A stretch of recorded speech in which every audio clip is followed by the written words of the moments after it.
I think we have 3 more minutes, right? I should start at 11.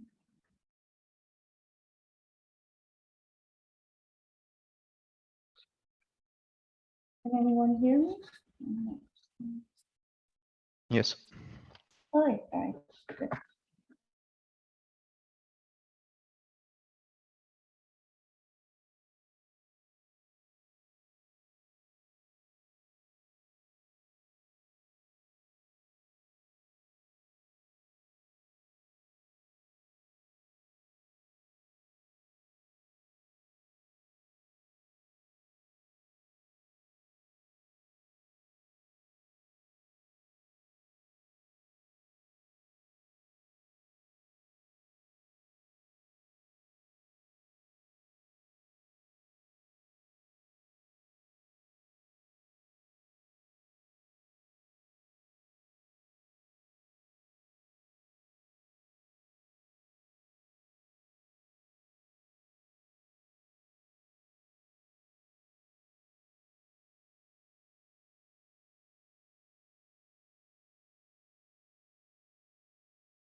Hello, hello.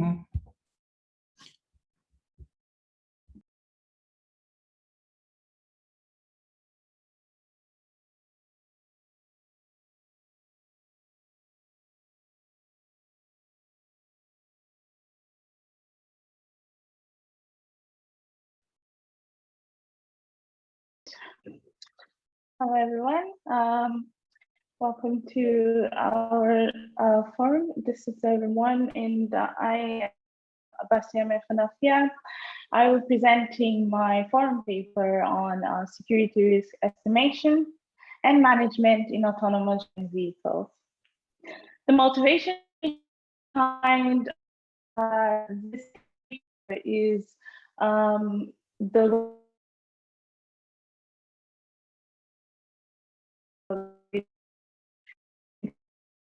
So autonomous vehicles are also intelligent information systems. They're able to generate.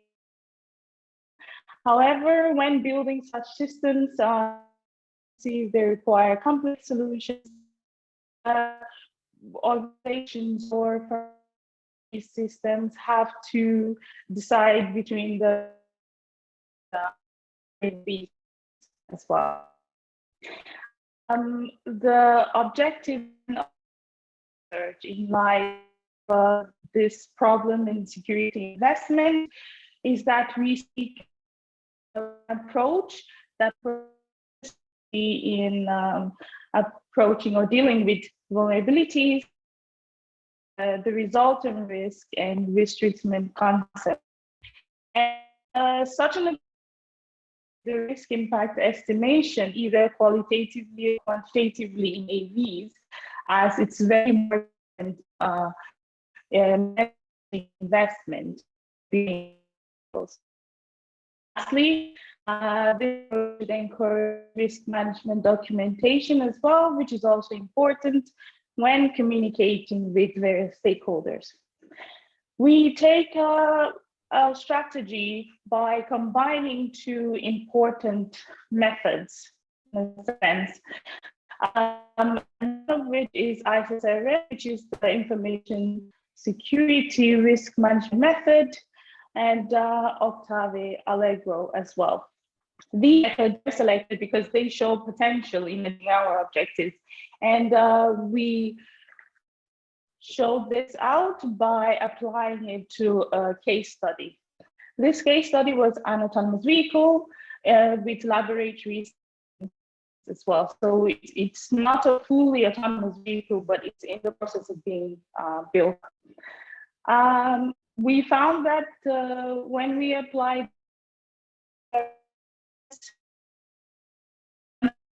able to use in the system, the resulting threats and risk, as you can see in the diagram.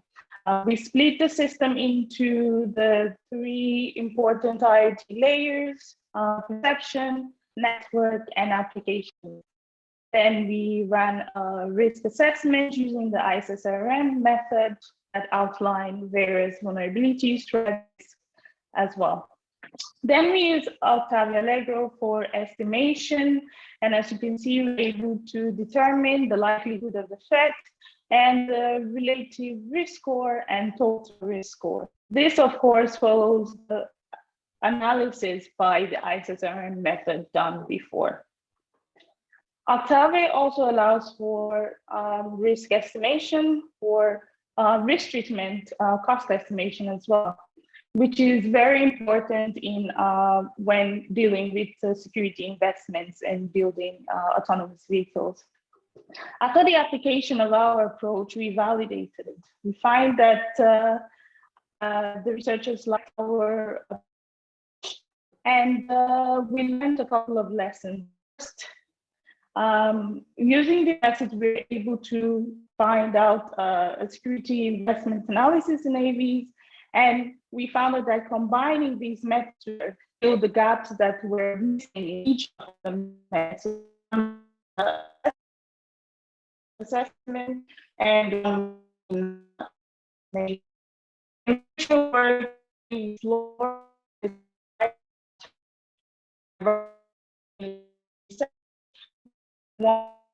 be as well. And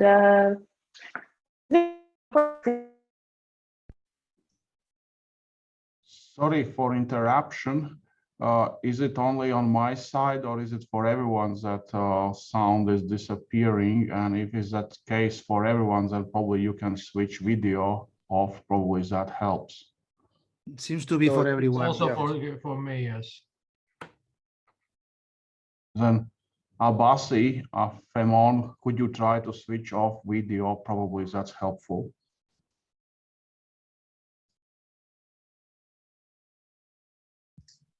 Hi, I think I was kicked.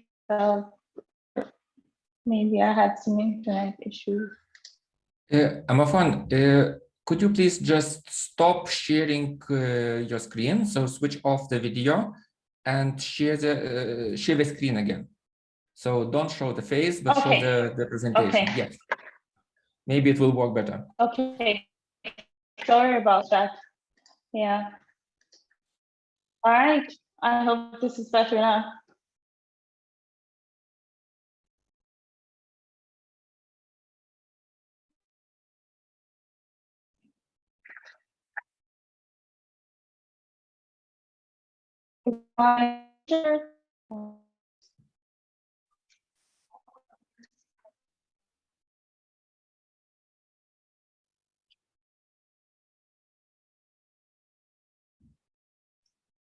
I'm really sorry that we are not hearing you. Sure, I can hear you.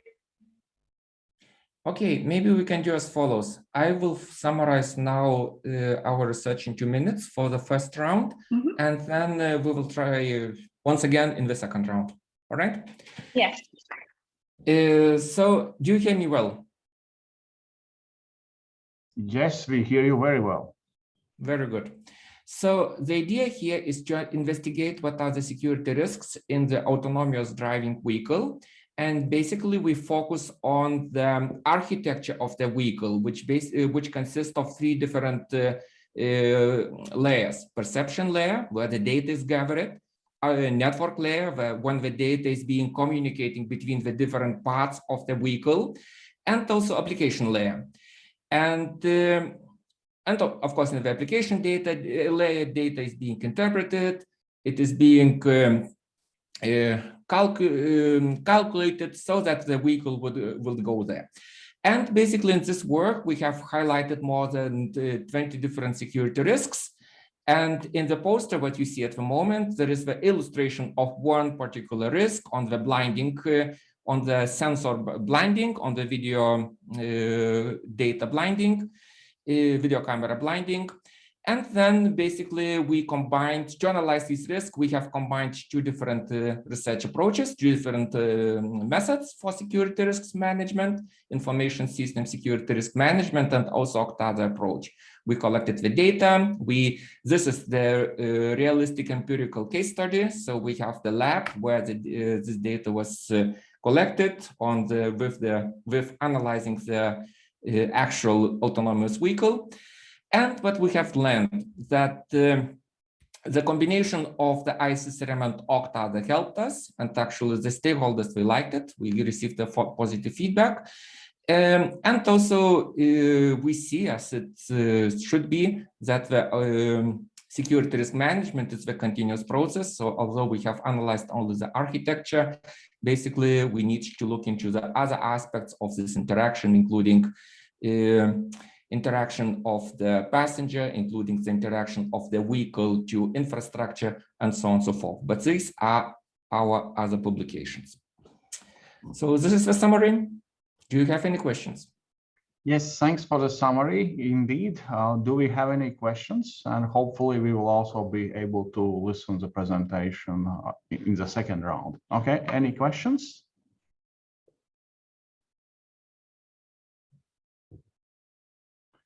For the beginning, I will ask one. I looked at the paper, and there was a figure of this autonomous vehicle and what kind of assets there are and what kind of risks are associated with these assets. And that figure reminded me strongly something what is similar to methods used in product family design when you choose among different features and so on. Have you looked at some similarities between your research and that line of research? We did not look particularly in the product family, in the feature diagram. I totally agree this is a possible approach, but we started in a very similar manner to identify the concrete architecture of our vehicle, to highlight what is in our vehicle. We started with the abstract model. So basically, we did an extensive literature review, and based on the literature review, we have constructed the generic architecture of the autonomous vehicle.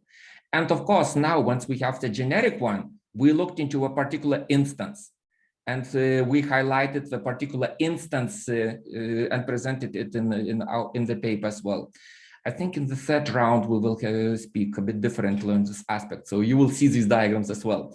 But yeah, product feature diagrams and analysis in that case, it's totally applicable. And this is just an alternative way of looking into it. We just simply lacking, we were simply happy that we had the concrete vehicle to analyze. That's why we approached it this way. Okay, thank you very much. If there any, do we have any very short questions? Okay, then thank you very much for your presentation. And you already know that there will be two other attempts at this presentation. And hopefully we, as Raimundas promised, will see additional information. And then we can move on. And the second presentation is by Matthias Ehrendorfer. And you can proceed and start sharing your screen.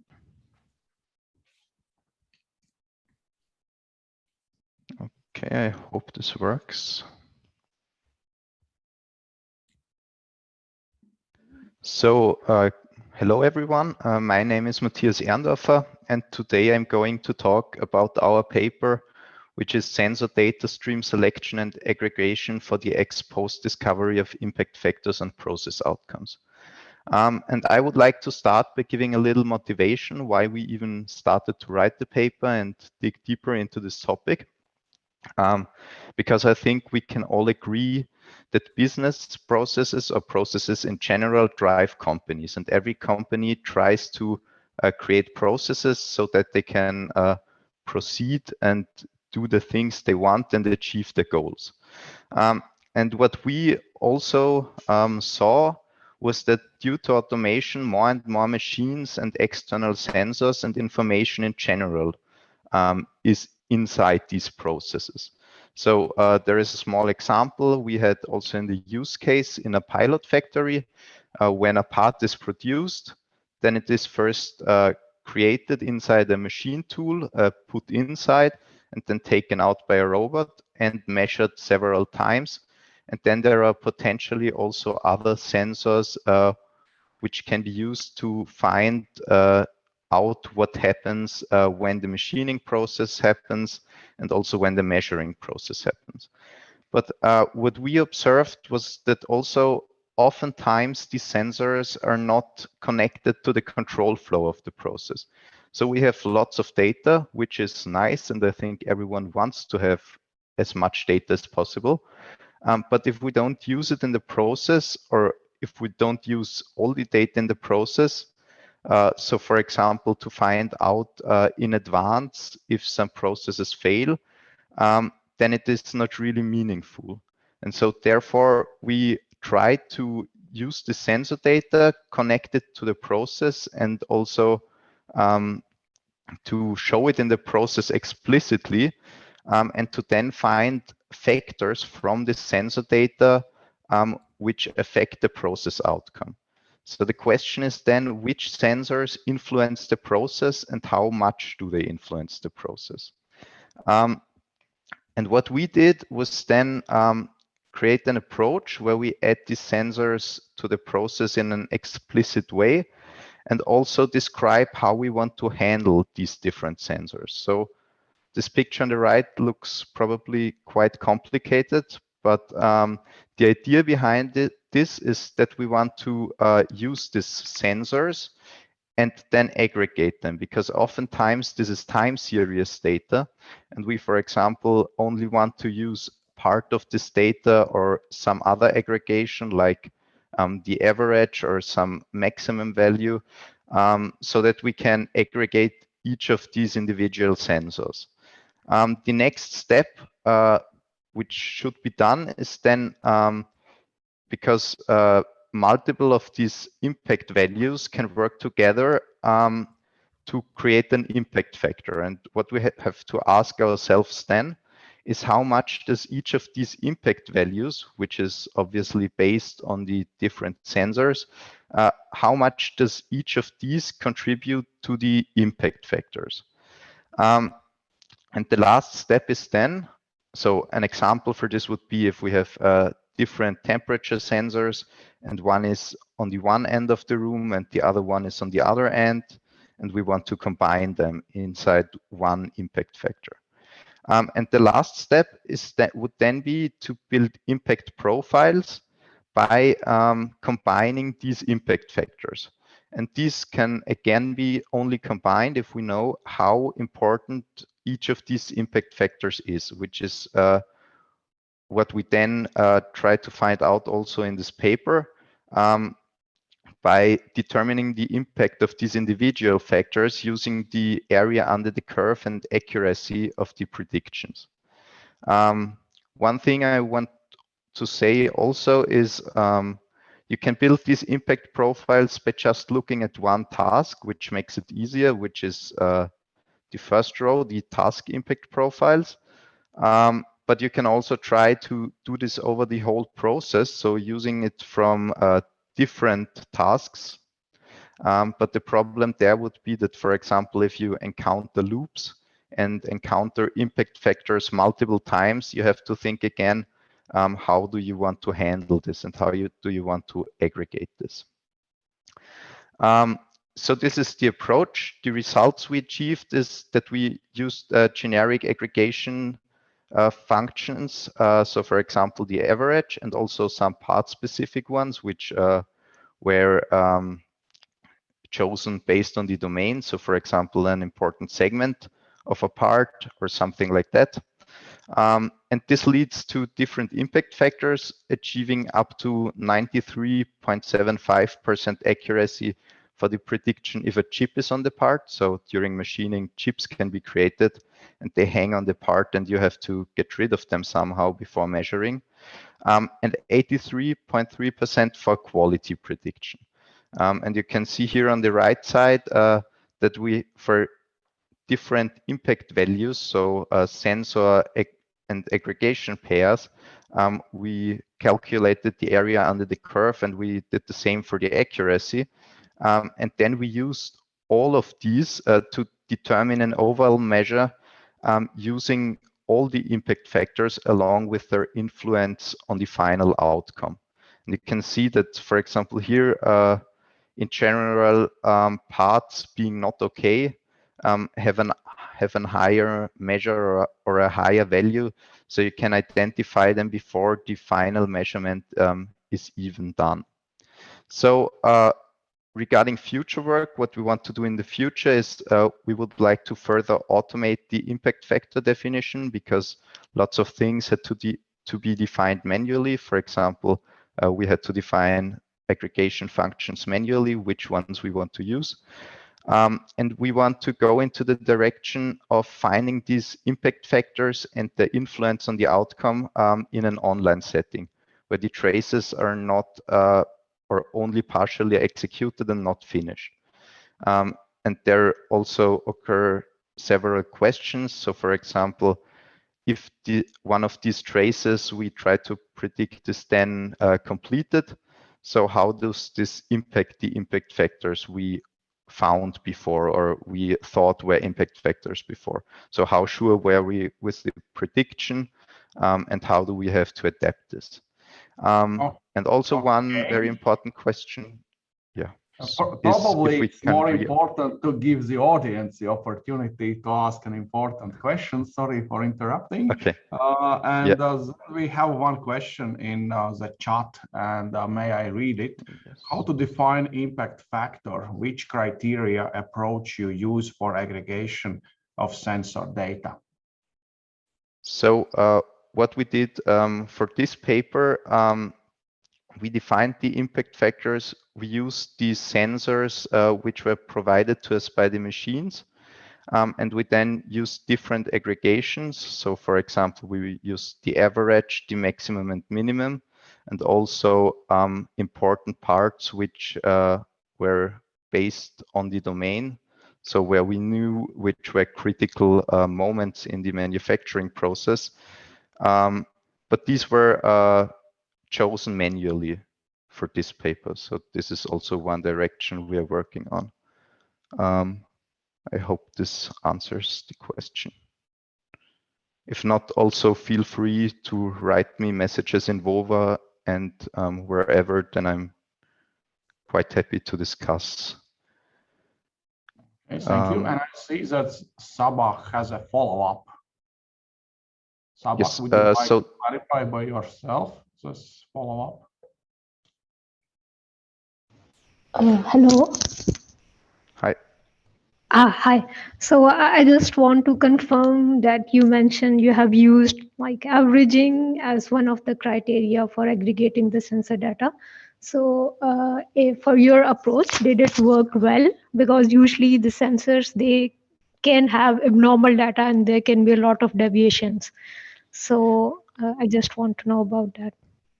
Yeah, so we didn't use, we tried to also, because the sensors we use, they don't provide the data in equally distributed time slots. So we assumed that if there is data missing, so only if a new data point is measured or is collected, only then it changes. So we filled the kind of missing steps, which is due to how our data collection works. But with this, yes, we achieved quite interesting results. So yes, if that's the question, this worked quite well for us. Yeah, okay, thank you. So it means for the quality, for improving the quality of data, you have done it manually. Like in case of missing data, you filled it like manually or through some. Yeah, I mean, we did it programmatically. So we had the timestamps and what was measured at these timestamps. And then we assumed that these values are valid until we receive the same data with the timestamp. Okay, thank you so much. Thank you. Okay, thank you very much, Matthias. I was instructed to be very strict with time, unfortunately, yes. And hopefully you can allow for time for more questions in the second attempt. Okay, yes. And then I would like to invite Mireia Costa to present her work done together with colleagues. Please, the floor is yours. Thank you. I'm going to. I think that someone is sharing the screen and I cannot share my screen because someone is sharing it. Okay. Yeah, sorry, that was my fault. Yes, okay. So can you hear me and see the presentation okay? Yeah, all good. Okay, so my name is Mireia Costa, and I'm going to make a very short presentation about the work evolution of an adaptive information system for precision medicine. So one of the pillars of precision medicine is determining the practical importance or clinical significance of a DNA variant for a specific phenotype or disease. And different public databases provide interpretations of the clinical significance of these variants that are made by different clinical experts. Because a variant can be interpreted many times, these databases typically provide an aggregated value of the clinical significance that is helpful to determine if the interpretations of a specific variant are concordant or discordant. Even though this aggregated value can be very useful, it also has its drawbacks. And first, it lacks of a clear characterization at a phenotype level. So the complexity of human disease makes that a variant can be related to a phenotype and not be related at all to another phenotype. So in our experience, in such cases, these databases don't compute a precise aggregate. And second, this aggregated value may incorrectly reflect the presence of conflicts on the variant's interpretation when the interpretation of a variant are different for different phenotypes, which can lead to discarding relevant variants from genetic diagnosis. So in this work, we describe how using a model-driven engineering approach, we have improved an adaptive information system to address these problems. We call this system the DevFOS platform, and it is based on a conceptual model and an AI algorithm. First, I'm going to present the modifications of the conceptual model that supports DevFOS. Initially, we modeled that a variant may have associated multiple clinical interpretations. I'm going to, one moment. Yes, that is better. Multiple clinical interpretations for each one of the phenotypes to which is related without considering in any form an aggregated value. What we propose in this work is an extension of this conceptual model to include an aggregated value of the variant interpretation that is phenotype specific. So for each one of the phenotypes to which a variant is related, we will have an aggregated value that represents the clinical importance of that variant for a specific phenotype. We have called this aggregated value clinical actionability, and this is represented by this new actionability class in our conceptual model. This clinical actionability will be calculated according to a likelihood distribution that is based on the similarity of the clinical significance. This clinical actionability can have 5 values that are disorder causing or risk factor, uncertain role, not disorder causing or protective effect, not provided, and affects drugs or treatment response. And these values will represent the clinical importance of a variant for a specific phenotype. So for each variant, what we are going to do is aggregate the interpretations available for a phenotype in a unique value according to this likelihood distribution, obtaining a very useful representation of the clinical relevance of a variant. So with this approach, we guarantee a clear representation of the variant's importance at a phenotype level and that no variant will be discarded for an incorrect identification of conflicts between interpretations. Until now, we have presented an improvement of the conceptual model that supports purpose, which is responsible of extract the variance information from different data sources, identify the relevant variance with an I algorithm, and let us store and visualize the relevant variance information. So once we have characterized these changes in the conceptual model, we had to make the corresponding modifications on the platform. So first, we have included the rules to calculate the clinical actionability in the I algorithm, improving its capability to identify the clinically relevant variance. And we have modified the data storage to include the clinically actionability concept and the visualization layer to provide the required usability. So our conclusions of this work are that improvements presented have led Delphos to consistently represent what a variant interpretation is, to allow the efficient management of conflicts between interpretations, and provide a consistent environment aligned with the data analysis requirements in the context of clinical practice. So this is all. Thank you for listening to me. Okay, thank you very much. Right on time. Do we have any questions?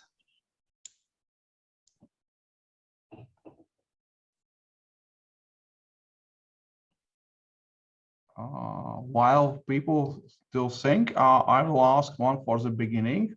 So you have this evolving schema and for your information system, and you also mentioned that your information system is adaptive. In what ways it is an adaptive information system? It's an adaptive in the way that it's dependent on the conceptual schema. Every time we evolve the conceptual schema, we evolve the information system. I don't know if that answers your question. So this adaptation is a kind of a part of development process, may I say like that?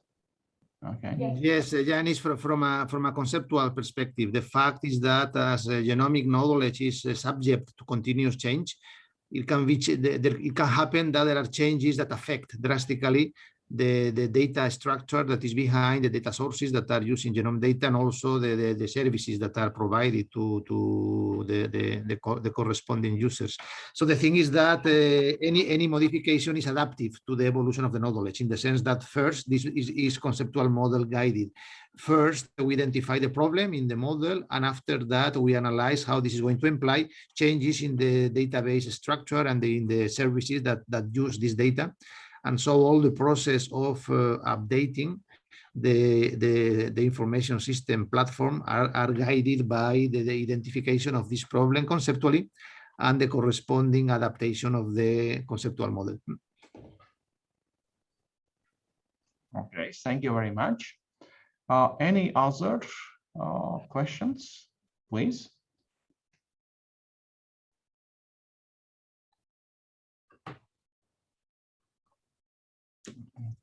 Okay.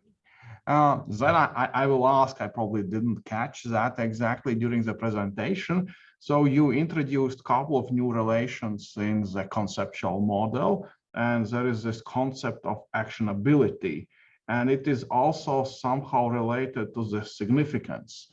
Could you elaborate on this relationship and what kind of purpose does it serve? Yes. So in the different databases, different experts provide a lot of clinical significance for a variant. So when a clinical expert wants to use this information, it has to review all these clinical significances and interpretations of a variant. So what we have done is integrate all the clinical significance that are relevant for a specific phenotype in order to have like a general view of what is the impact of a variant for the specific phenotype, without the need of reviewing all the clinical significance and interpretation. So we have a general value that represents the variant significance and is more useful for a clinical point of view. Okay. Any other questions? I have students and they sometimes say that MongoDB is the answer to everything.